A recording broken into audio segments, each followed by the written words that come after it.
This channel does not promote any violent, harmful, or illegal activities. All content provided by this channel is meant for an educational purpose only. গেরুয়া শিবিরের উদ্যোগে রাজ্য জুড়ে কয়েক হাজার মিছিল, কলকাতায় ৮০টি শোভাযাত্রা। সুকান্ত মজুমদার থেকে শুভেন্দু অধিকারী, দিলীপ ঘোষরাও পথে নামছেন। পিছিয়ে নেই তৃণমূলও। জেলায় জেলায় নানা কর্মসূচি তৃণমূল নেতাদের। আচ্ছা চলুন এক এক করে সমস্ত দিকে আমরা নজর রাখি। যেরকম আপনাদেরকে বলেছিলাম সকাল থেকে আমাদের প্রতিনিধিরা আমাদের সঙ্গে রয়েছেন সুব্রত, আমাদের সঙ্গে রয়েছেন দেবব্রত। দুজনের সঙ্গে এক একে কথা বলবো, তবে সুব্রতর সঙ্গে প্রথমেই কথা বলি। সুব্রত, এই মুহূর্তে একটি মিছিলের সামনে তোমাকে আমি দেখতে পাচ্ছি। এই মিছিল কোথা থেকে শুরু হয়েছে, কত অবধি হতে চলেছে, এখন অবধি সর্বপ্রথম কি ছবি উঠে আসছে? দেখো, আমি আমার ক্যামেরা পার্সন মাখনদাকে বলবো সেই ছবিটা দেখাতে। এই মুহূর্তে উত্তর খুরুট থেকে যে রামনবমীর মিছিল সজল ঘোষের নেতৃত্বে শুরু হয়েছিল, বিজেপি নেতা সজল ঘোষ, তার নেতৃত্বে যে মিছিল শুরু হয়, সেই মিছিল কিন্তু ধীরে ধীরে রামরাজাতলার ঐতিহ্যবাহী প্রাচীনতম রাম মন্দিরের দিকে এগোচ্ছে। এই মুহূর্তে আমরা রামরাজাতলা মোড়ের সামনে রয়েছি। এখানে শোভাযাত্রা তুমি দেখতে পাচ্ছ, ছবিটা আরেকবার দেখাতে বলবো। মানুষজন কিন্তু উত্তরীয় পরে পতাকা হাতে নিয়ে তারা কিন্তু রামনবমীর এই যে শোভাযাত্রা, তাতে করে তারা কিন্তু অংশগ্রহণ করেছেন। এবং এই মুহূর্তে এই সামনে যে ব্যাকপাইপার যে সাউন্ড সিস্টেম তা কিন্তু চলছে এই মুহূর্তে, এবং তারা কিন্তু ট্যাবলো সাজিয়েছে। এই মুহূর্তে রামনবমীর এই মিছিল তা কিন্তু ধীরে ধীরে হাওড়ার বুক চিরিয়ে কিন্তু রামরাজাতলা মন্দিরের দিকে ধীরে ধীরে এগিয়ে চলেছে। মিছিলটা আরেকবার আমি দেখাবো। এবং এই যে মিছিল, সেই মিছিল কিন্তু রামরাজাতলা মন্দিরের দিকে চলেছে। সজল ঘোষ রয়েছে এই মিছিলের নেতৃত্বে। আমরা সরাসরি মিছিলের সামনের দিকে চলে যাওয়ার চেষ্টা করব। এবং এই যে ট্যাবলো সাজানো হয়েছে, যেখানে স্বামী বিবেকানন্দের প্রতিকৃতি রাখা রয়েছে, এবং যে ধ্বজা রয়েছে, জয় শ্রীরাম লেখা ধ্বজা রয়েছে, বিশ্ব হিন্দু পরিষদের ধ্বজা রয়েছে, এবং রাম সেনানী মহানগর তাদের পক্ষ থেকে এই মিছিলের আয়োজন করা হয়েছে, যে মিছিলে প্রচুর মানুষের সমাগম হয়েছে। এবং বিজেপির নেতা সজল ঘোষ সেও কিন্তু এই মিছিলের মধ্যমণি। এবং হাওড়ার এই মিছিল, রামনবমী মিছিল, তা কিন্তু ধীরে ধীরে এগিয়ে চলেছে রামরাজাতলা মন্দিরের দিকে। আমি আরেকটু কথা বলে নেবার চেষ্টা করব সজলদার সঙ্গে।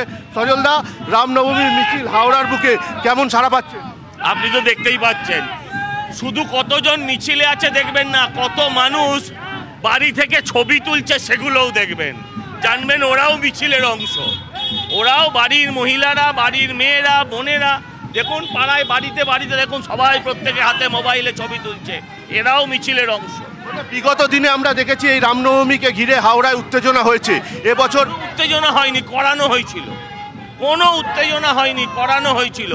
ঈদের নামাজ পড়ে তখনও তাদের মুখে অন্ন ঢোকেনি, তখনই যদি তাদের কানে ঢুকিয়ে দেওয়া হয় দাঙ্গা দাঙ্গা দাঙ্গা, তারপরে যেটা হবে সেটা মুখ্যমন্ত্রী চেয়েছিলেন, তাই দাঙ্গা হয়েছিল। আদালতের নির্দেশ নিয়ে হাওড়ায় দুখানা শোভাযাত্রা, আজকে বড় শোভাযাত্রা হবে। আদালতের নির্দেশ কেন নিত? এটা তাদেরকে প্রশ্ন করুন, প্রশাসনকে প্রশ্ন করুন, যে তারা মহরমের দিন কোনো বিধিনিষেধ জারি করেন, করার দম আছে? দেখতে পাচ্ছি সজল ঘোষের যে আজকের মিছিল রয়েছে, শোভাযাত্রা রয়েছে, সেটা এগিয়ে চলেছে। অবশ্যই তুমি সঙ্গে থাকো, তুমি আমাদের সঙ্গে থাকো এবং এই মিছিলের সঙ্গে থাকো।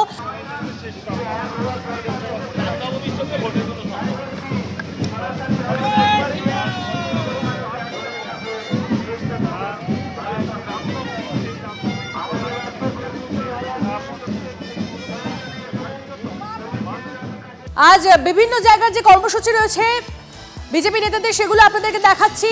দিলীপ ঘোষ, শুভেন্দু অধিকারী সকলেই আজকে পথে নামবেন। সকলেরই একাধিক জায়গায় মিছিল রয়েছে। মিঠুন চক্রবর্তী, অগ্নিমিত্রা পাল, সুকান্ত মজুমদার, সকলের আজকে একটা করে মিছিল রয়েছে। এবং শুভেন্দু অধিকারী তিনি পাঁচটি জায়গায় মিছিল করতে চলেছেন, কর্মসূচি রয়েছে তার। দিলীপ ঘোষেরও তাই, বিভিন্ন জায়গাতে মিছিল রয়েছে, কর্মসূচি রয়েছে। সমস্তটাই গ্রাফিক্যাল রিপ্রেজেন্টেশনের মাধ্যমে আমরা TV9 বাংলা আপনাদের সামনে তুলে ধরছি। এবং শহর কলকাতারও বিভিন্ন জায়গায়, কাশীপুর রোড, চিড়িয়া মোড়, বাগবাজার, সমস্ত জায়গাতেই, সিথি মোড়, সমস্ত জায়গাতেই রয়েছে একটা করে রামনবমীর মিছিল।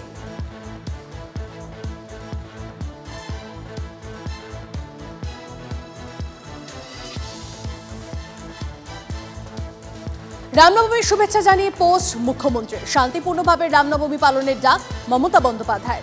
সবাইকে শান্তি বজায় রাখার আবেদন মুখ্যমন্ত্রীর। সবার মধ্যে শান্তি সমৃদ্ধি বজায় থাকুক, সোশ্যাল মিডিয়ায় পোস্টে লেখেন মমতা।